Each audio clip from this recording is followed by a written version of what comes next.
الحمد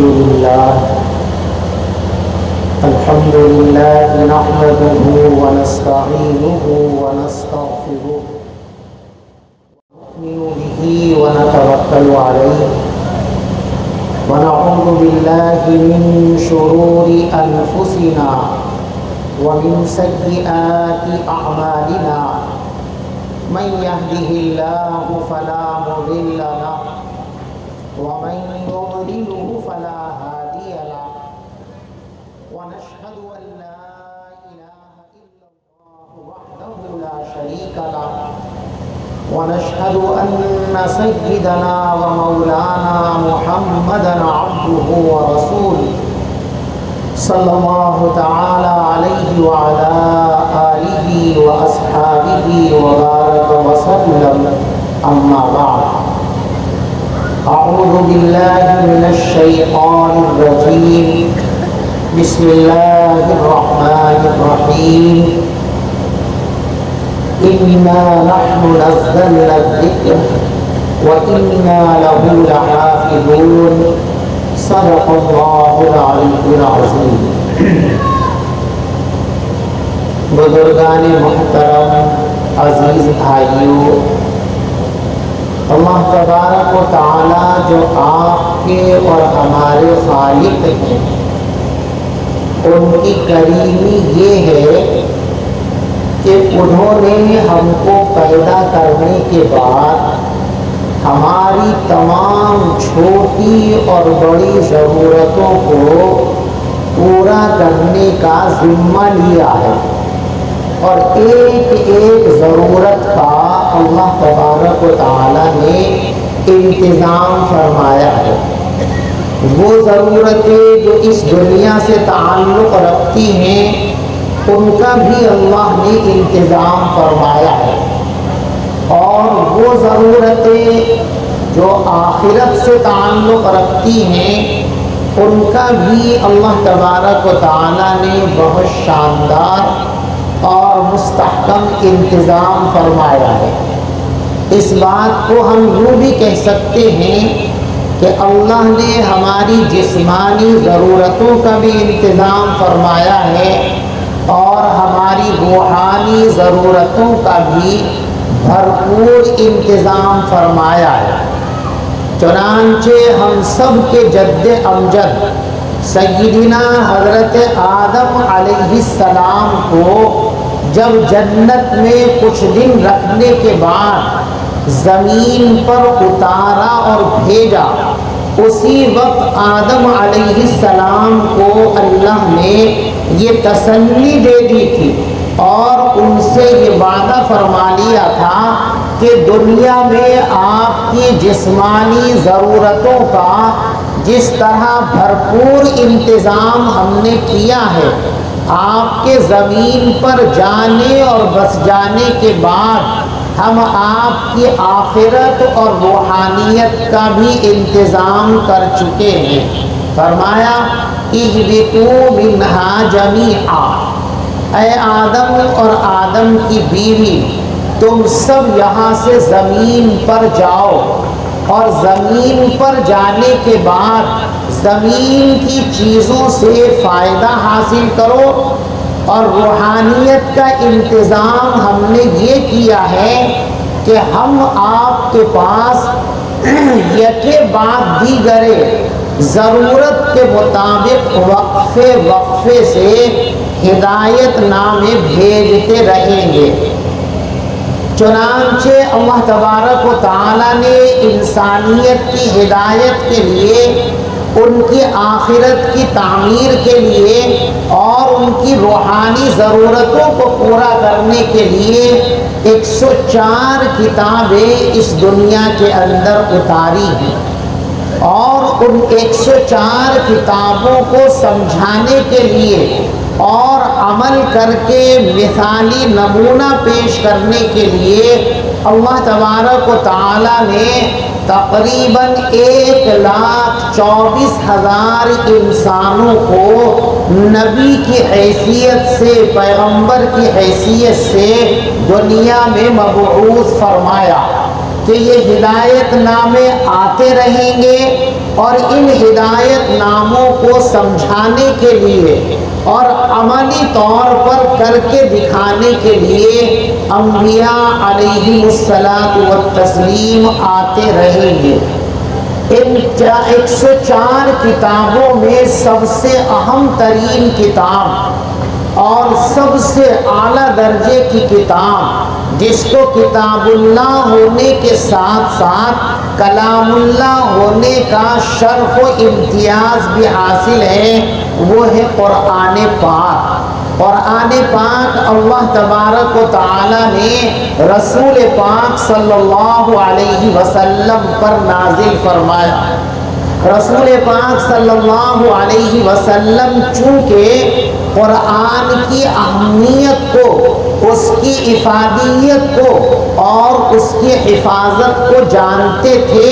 اس لیے روز اول سے قرآن کی حفاظت، قرآن کے تحفظ اور قرآن کو سنبھالنے کی فکر آپ کو دامنگیر تھی۔ چنانچہ جیسے ہی حضرت جبرائیل علیہ السلام دنیا قرآن پاک لے کر آپ کے پاس آتے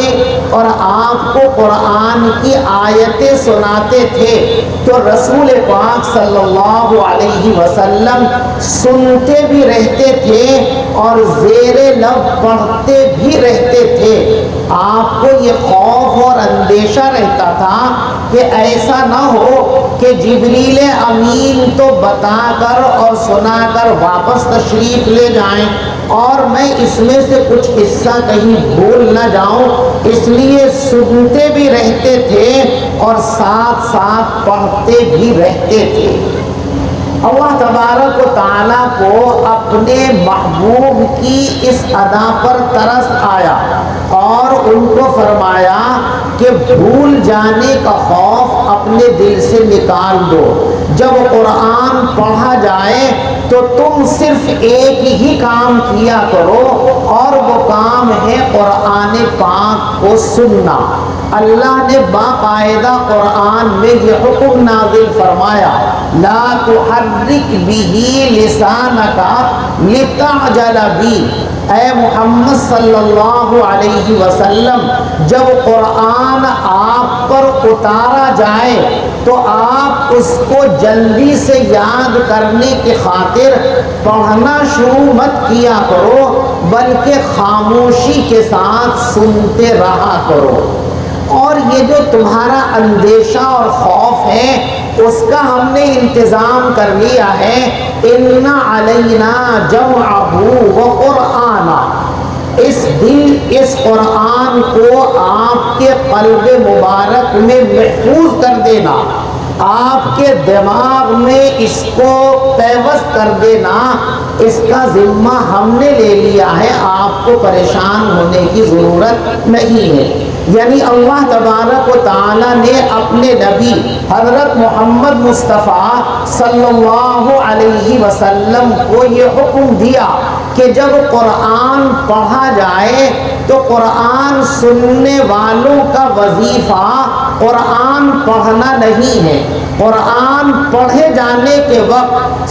سننے والے پڑھنے لگے، یہ کوئی عبادت یا قرآن کی خدمت نہیں ہے۔ قرآن سننے والوں کا وظیفہ ہے کہ وہ خاموشی کے ساتھ اور دھیان لگا کر قرآن پاک کو سنیں۔ چنانچہ ساری انسانیت کو اللہ نے حکم فرمایا، وَإِذَا قُرِئَ الْقُرْآنُ فَاسْتَمِعُوا لَهُ وَأَنصِتُوا لَعَلَّكُمْ تُرْحَمُونَ، کہ جب اللہ کا قرآن پڑھا جائے،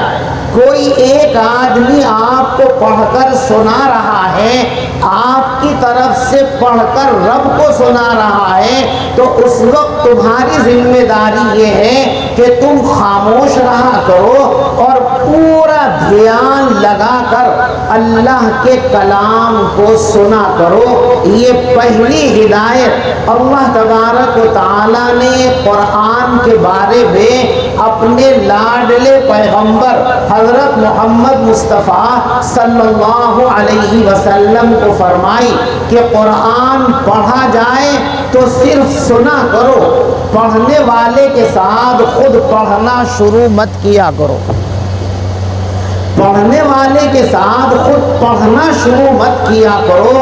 تو جب نبی پاک علیہ الصلاۃ والسلام کو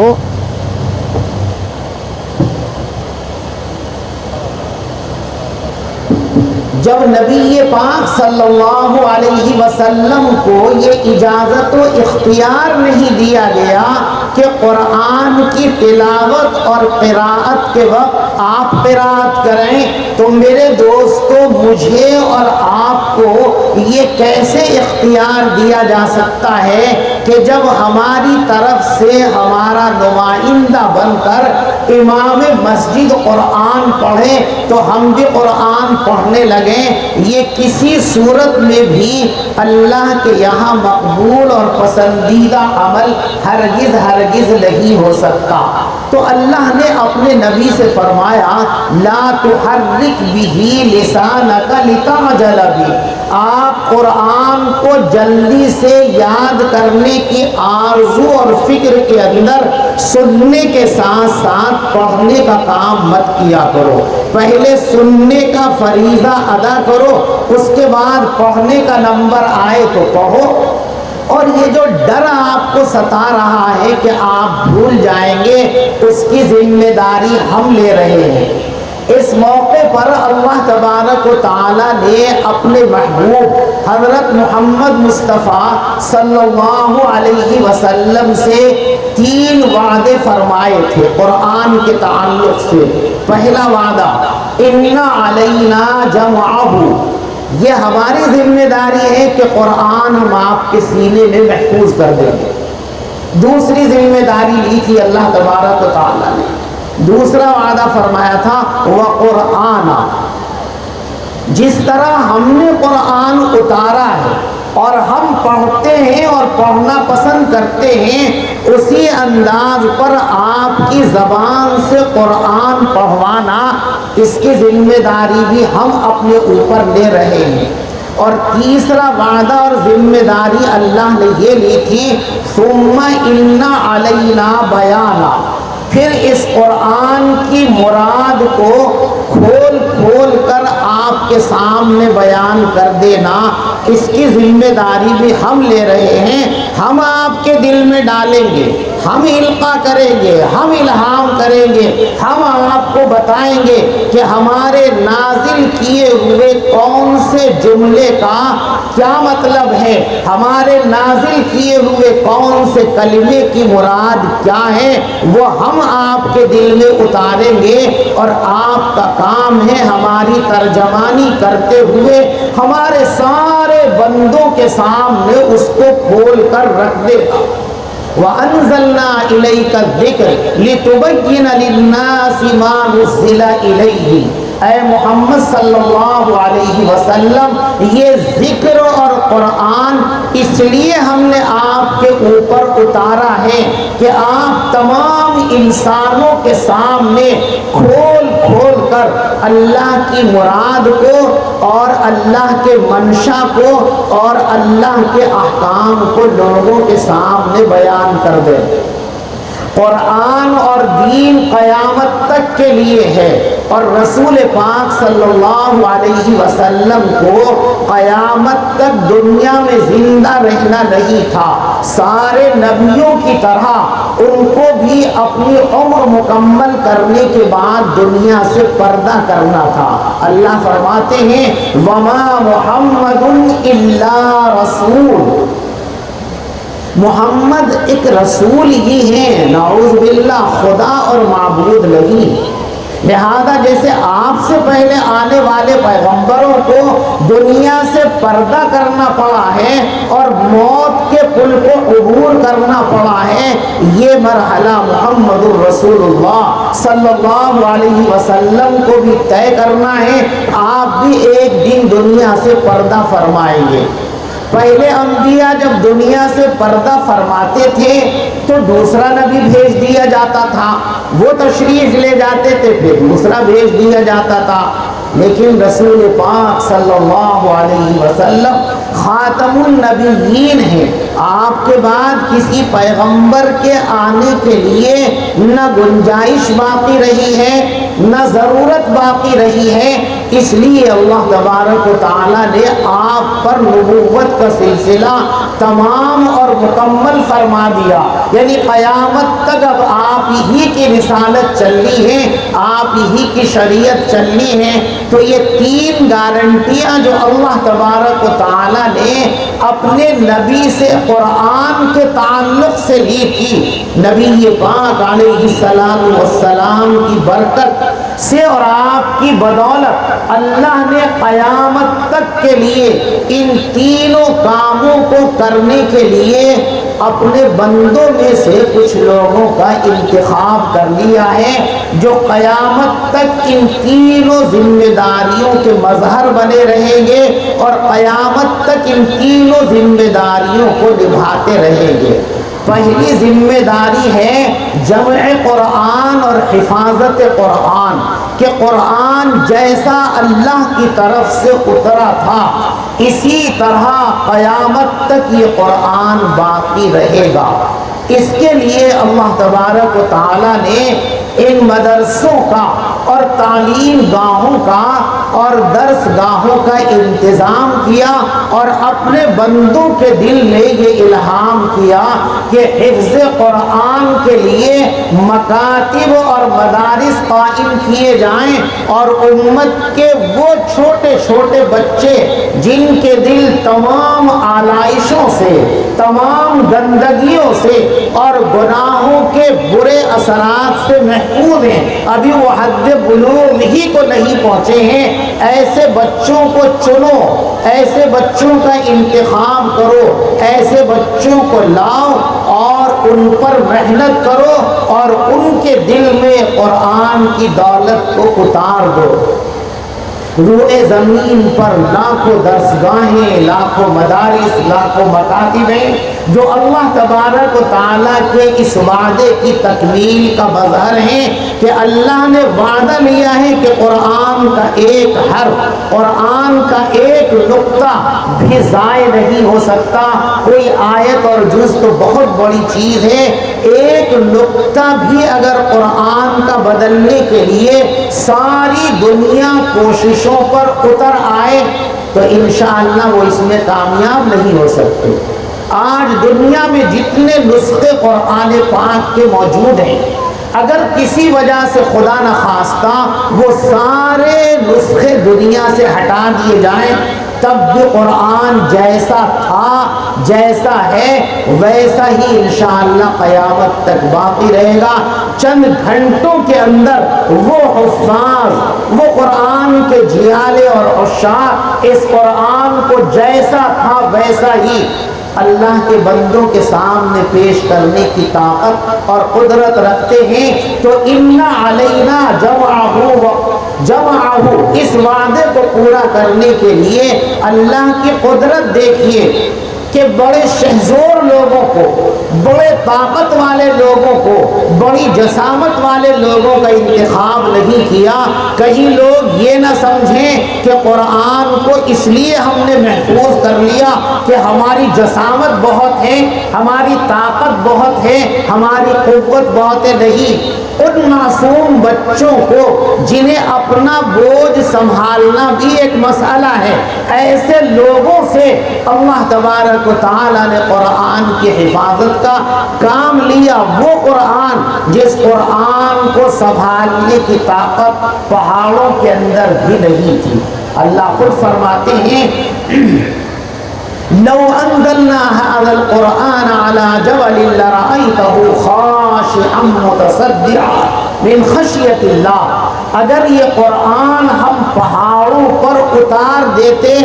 تو خشیت ربانی کی وجہ سے پہاڑوں کا حال یہ ہوتا کہ وہ ریزہ ریزہ ہو جاتے, ریت کی طرح بکھر جاتے. قرآن کو اللہ نے ان چھوٹے چھوٹے بچوں کے ذریعے حفاظت کرا کر لوگوں کو پیغام دیا کہ اے لوگوں، اس قرآن کی حفاظت کی ذمہ داری ہم نے لی ہے۔ اِنَّا نَحْنُ نَزَّلْنَا الذِّكْرَ وَإِنَّا لَهُ لَحَافِظُونَ، ہم نے اتارا ہے اور ہم ہی اس کی حفاظت کریں گے، اور اس کا انتظام یہ ہے۔ اور ایک بات اور کہہ دوں معافی کے ساتھ، اس دنیا میں جب آدمی پر چند پیسے آ جاتے ہیں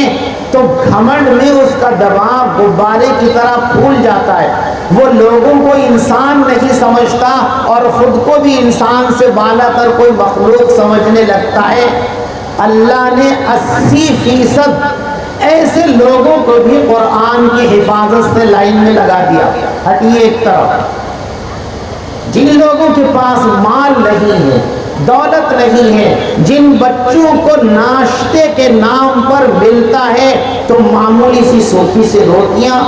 چنے، ذرا مراسی ہلکی پھلکی سی چائے، ایسے غریب، ایسے کمزور اور ایسے وسائل سے محروم لوگوں کا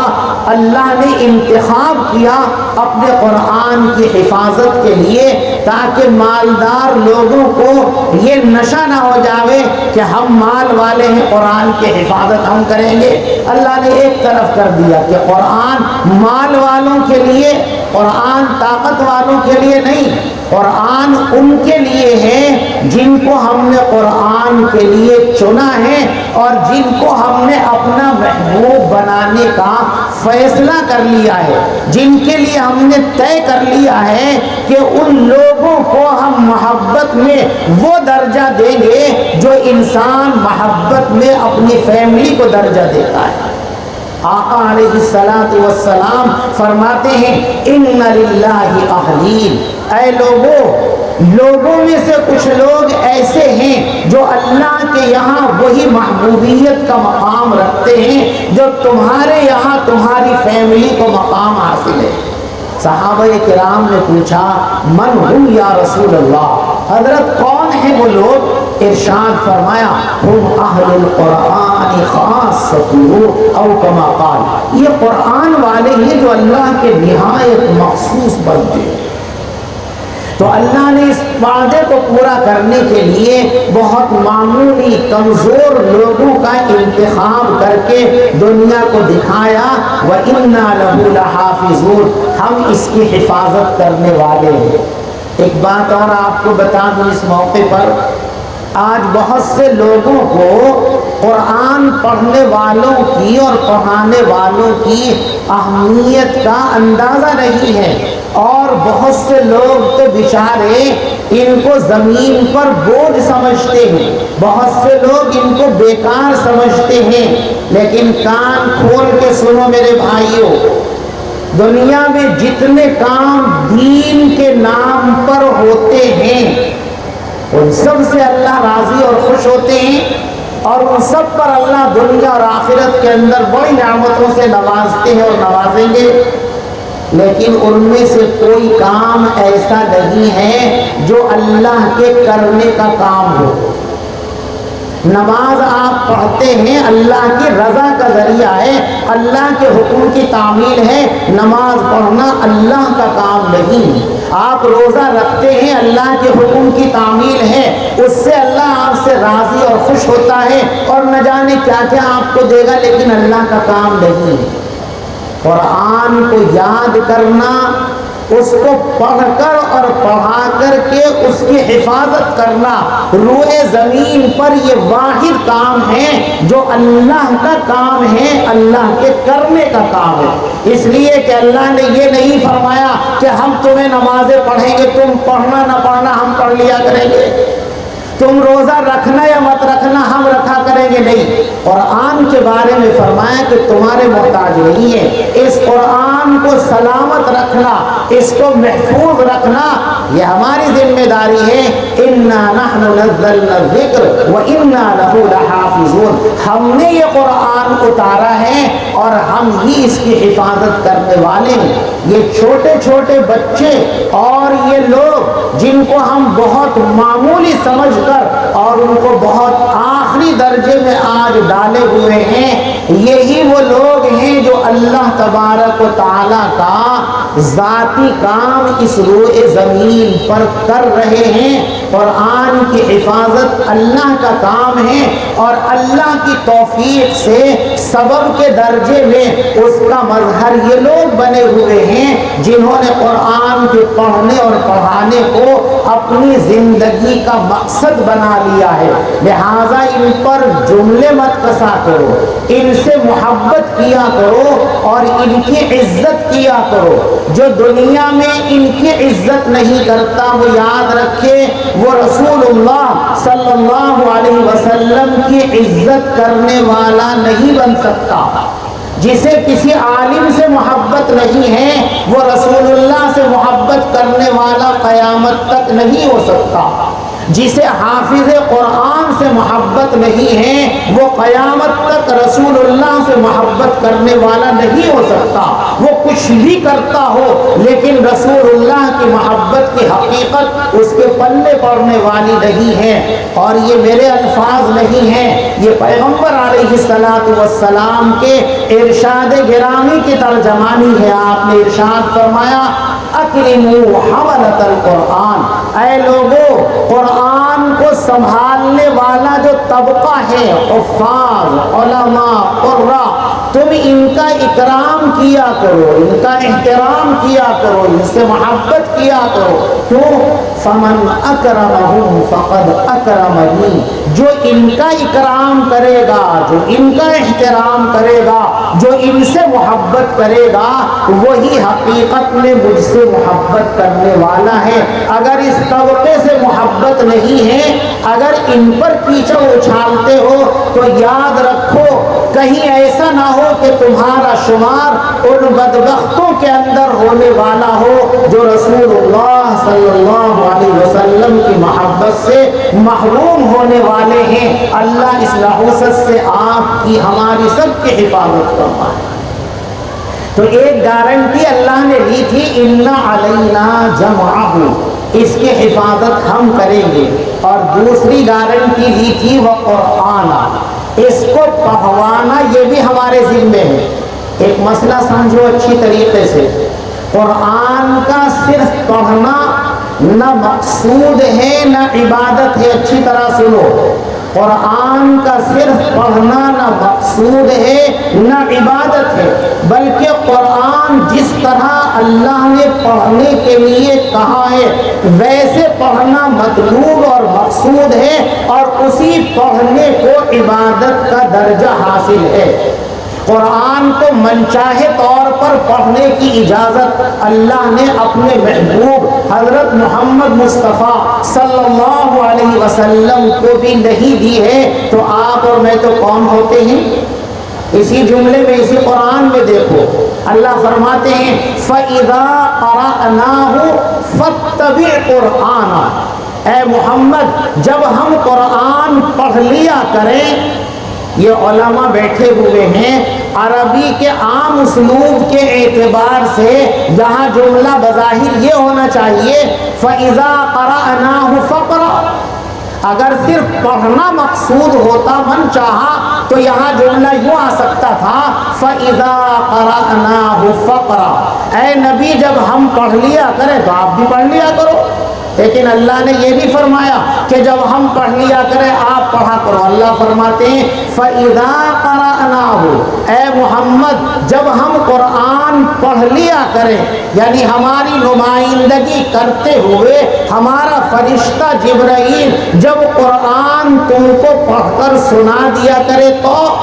فَاتَّبِعْ قُرْآنَهُ، ان کے پڑھنے کی اتباع کرو، جیسے انہوں نے پڑھ کر کے سنایا ویسے آپ قرآن کو پڑھیے۔ تو قرآن کو من چاہے انداز پر پڑھنا نہ مطلوب و مقصود ہے اور نہ وہ عبادت کا درجہ رکھتا ہے، بلکہ قرآن کو جس طرح پڑھنا چاہیے اس طرح پڑھنا یہی معمور ہے، اور اور یہی مطلوب و مقصود ہے اور اسی کو عبادت کا درجہ حاصل ہے۔ اسی لیے جب اللہ کے رسول صلی اللہ علیہ وسلم نے قرآن کے حقوق بیان کرتے ہوئے حق تلاوت کو بیان فرمایا تو یہ نہیں فرمایا اتلو القرآن کہ اے لوگو قرآن کی تلاوت کر لیا کرو، بلکہ آقا نے فرمایا وَاتْلُوهُ حَقَّ تِلَاوَتِهِ آنَاءَ اللَّيْلِ وَآنَاءَ النَّهَارِ، قرآن کو ایسے پڑھو جیسے قرآن کو پڑھنے کا حق ہے۔ قرآن جیسا آیا تھا، جیسا جبرائیل نے پڑھ کر کے سنایا تھا اور جیسا رسول اللہ صلی اللہ علیہ وسلم نے صحابہ کو پڑھ کر کے سنایا تھا، اللہ کے ان بندوں نے جن کو قراء، حفاظ اور عالم ہونے کا امتیاز اللہ نے دیا ہے، انہوں نے اس طرز قرات کو، انداز قرات کو بھی اسی طرح محفوظ رکھا ہے اور قیامت تک انشاءاللہ اسی طرح محفوظ رہے گا، کیونکہ اللہ نے وعدہ کیا تھا وہ قرآن کہ اس قرآن کو ہو بہو اسی طرح پڑھوانا، صحیح طرح پڑھوانا، اس کی ذمہ داری ہم لیتے ہیں، آپ کو پریشان ہونے کی ضرورت نہیں ہے۔ چنانچہ آج بھی لاکھوں لوگ ہیں جنہوں نے اپنی زندگی کو اس میں کھپا دیا ہے کہ وہ ساری دنیا کو سکھا اور بتا رہے ہیں کہ قرآن کو ایسے پڑھنا چاہیے، کہاں پر آواز ہونی چاہیے، کہاں ہلکی آواز ہونا چاہیے، ایک ایک چیز کی اس طرح حفاظت وہ کر رہے ہیں کہ دنیا حیران ہے کہ کس طرح یہ لوگ حفاظت کرتے ہیں۔ اور تیسری ذمہ داری اللہ تبارک و تعالیٰ نے رسول پاک صلی اللہ علیہ وسلم سے لی تھی، ثم ان علینا بیانا، اس قرآن کی مراد آپ کے سامنے پیش کرنا یہ ہماری ذمہ داری ہے۔ رسول پاک صلی اللہ علیہ وسلم نے اپنے ارشادات سے، اپنے اقوال سے اور اپنی تائیدات سے قرآن کی مراد کو مکمل طور پر واضح کر دیا ہے، لوگوں کو بتا دیا ہے کہ قرآن کا مفہوم اور مقصود کیا ہے اور قرآن کی اصل تفسیر کیا ہے۔ یہاں بہت سے لوگوں کو ایک غلط فہمی ہو جاتی ہے، وہ بھی ذرا سی عرض کر دوں آپ حضرات کے سامنے۔ بہت سے بیچارے معصوم خیال والے یہ سمجھنے لگتے ہیں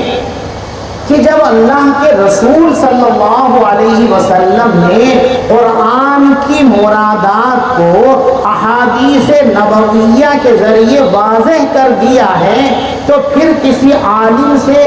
کسی امام سے، کسی فقیہ سے، کسی محدث اور مفسر کی بات ماننے کی ضرورت کیا ہے؟ حدیث کی کتاب اٹھاؤ اور خود اس کو سمجھو۔ یہ بچکانہ خیال ہے میرے بھائیوں، اس خیال سے بچو۔ اگر یہی بات آپ کی مان لی جائے کہ احادیث میں تو بیان قرآن آ گیا ہے تو اب کسی امام کی، فقیہ کی، محدث کی ضرورت کہاں رہی؟ تو یاد رکھو پھر آپ کو یہ بھی ایک دن کہنا پڑے گا نعوذ باللہ من ذالک کہ حدیثوں کی بھی کوئی ضرورت نہیں ہے، اس لیے کہ اگر احادیث مبارکہ واضح ہیں اور یقیناً واضح ہیں تو قرآن بھی تو واضح ہے نا۔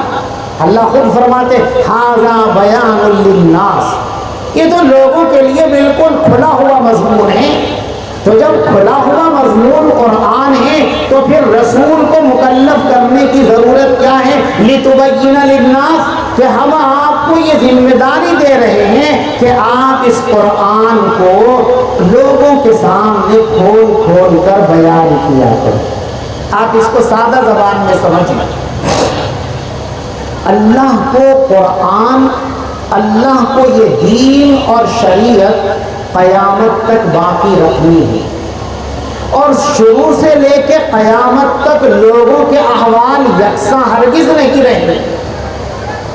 بدلتے رہیں گے، ہر چیز میں تغیر آ رہا ہے۔ حد تو یہ ہے کہ انسان کا قد و قامت بھی اس جیسا نہیں ہے جیسا آدم کے زمانے میں تھا، حدیثوں میں یہ بات موجود ہے، بخاری شریف کے اندر موجود ہے کہ آدم علیہ السلام کا قد جو ہے وہ 60 ہاتھ کا تھا، اور ہاتھ سے مراد یہ ہے اگر یہ آپ دیکھ رہے ہوں تو تقریباً 1.5 فٹ کے قریب تو بیٹھتا ہے نا، 60 کو 1.5 گنا کر لو تو کتنا ہو گیا، 90 فٹ ہو گیا تقریباً۔ تو آدم گویا اس حساب سے 80-90 فٹ کے تھے، اور اب 4 فٹ کے 5 فٹ کے لوگ ہیں۔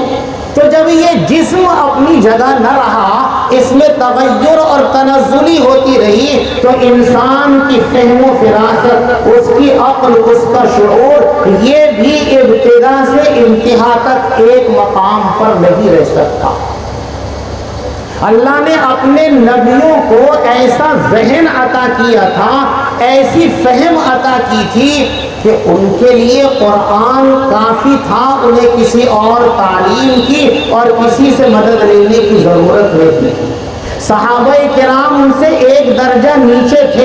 لیکن ساری انسانیت سے فہم و فراست میں ان کا درجہ بڑا تھا، لہذا ان کے لیے نبی علیہ السلام کا اجمالی بیان ہی کافی تھا، ان کو کسی تفصیل کی ضرورت نہیں تھی۔ یہی وجہ ہے کہ اتنا مختصر کلام، جتنا مختصر دنیا میں کوئی کر نہیں سکتا۔ نبی کا معجزہ اور کمال یہ ہے کہ کسی بات کو بیان کرنے کے لیے عام انسان کو گھنٹے چاہیے، حضور پاک صلی اللہ علیہ وسلم نے ایک ایک جملے میں اس حقیقت کو واضح فرما دیا ہے۔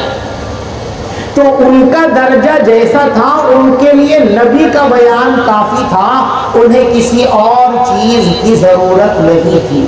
لیکن صحابہ کے بعد جو تابعین آئے ہیں، تبع تابعین آئے ہیں، اس کے بعد اور پھر ہم جیسے نااہلوں کا زمانہ،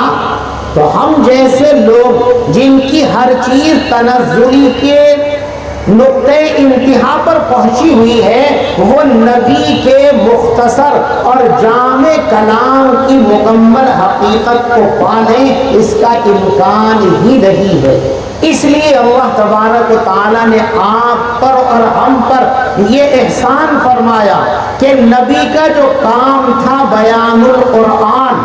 اس بیان القرآن کی ذمہ داری اللہ تبارک و تعالیٰ نے محدثین کو، فقہا کو اور علماء کو دے دیے کہ آپ نبی کی ان مختصر تعبیرات کو اللہ کی دی ہوئی اس فہم کے ذریعے کھولو اور پھیلاؤ، اور پھر سارے لوگوں کے سامنے دین کو آسان بنا کر کے پیش کرو، تاکہ پڑھا ہوا ان پڑھ انگوٹھا ٹیک ہر آدمی آسانی کے ساتھ رسول اللہ کے لائے ہوئے دین کو فالو کر سکے، اللہ کے احکام اور شریعت پر عمل کر سکے۔ وہ فہم اللہ نے خاص لوگوں کو عطا کی ہے، ہر آدمی کا دماغ اس فہم کے تحمل کے لائق نہیں ہے۔ جن کا دماغ اس کا تحمل کر سکتا تھا، ان کو اللہ نے وہ فہم و فراست عطا فرما دی۔ اور یہ بات بھی میں اپنی طرف سے نہیں کہہ رہا ہوں، یہ بات جو ہے حضرت علی رضی اللہ تعالیٰ عنہ کی بات ہے۔ بخاری شریف اور دوسری کتابوں کے اندر یہ روایت ہے کہ بعض لوگوں نے حضرت علی رضی اللہ تعالیٰ عنہ سے پوچھا کہ حضرت، جو باتیں رسول اللہ صلی اللہ علیہ وسلم نے عام صحابہ کے سامنے رکھی ہیں، کیا ان کے علاوہ کچھ مخصوص تعلیمات بھی ہیں؟ کیا اللہ کی طرف سے آئے ہوئے کچھ ایسے راز بھی ہیں جو صرف اہل بیت کو بتائے گئے ہوں، کسی اور صحابی کو معلوم نہ ہو؟ تو حضرت علی رضی اللہ تعالیٰ عنہ نے فرمایا کہ ایسا کچھ نہیں ہے، ہمارے پاس بھی وہی کتاب ہے جو آپ کے پاس ہے، ہمارے پاس بھی وہی قرآن ہے جو سارے صحابہ اور تابعین کے پاس ہے۔ البتہ فرمایا او فہمن یعطی الرجل، البتہ ہمیں اللہ کی طرف سے خاص طور پر قرآن فہمی کا وہ ملکہ دیا گیا ہے جو اللہ کا خاص عطیہ ہے، جو کسی کو ملتا ہے، ہر ایک کو نہیں ملتا۔ حضرت علی فرماتے ہیں کہ فہم قرآن کا ملکہ ہر انسان میں نہیں ہو سکتا، فہم حدیث کا ملکہ ہر انسان میں نہیں ہو سکتا، اللہ نے ہم پر رحم کیا. اگر یہ فقہا نہ ہوتے جن کی تقلید آپ اور ہم کرتے ہیں تو قسم خدا کی آپ اور ہم نہ نماز پڑھنے کے لائق آج ہوتے، نہ روزہ رکھنے کے لائق ہوتے. دین کا ایک عمل بھی کرنا ہمارے لیے ممکن نہیں ہوتا. یہ سب حضرات اللہ تبارک و تعالیٰ کے ان وعدوں کا مظہر ہیں اور ان سب کا سرچشمہ یہ مدارس ہیں. اس لیے پوری امت کا فرض ہے کہ اپنی جان سے زیادہ ان مدارس کو، مکاتب کو اور علماء کو محبوب بناؤ، ان سے محبت کرو، ان کی خدمت کو اپنی زندگی کا حصہ بناؤ. اللہ ہم سب کو ان باتوں پر عمل کرنے کی توفیق عطا فرمائے. آمین. وآخر دعوانا ان الحمد للہ رب العالمین.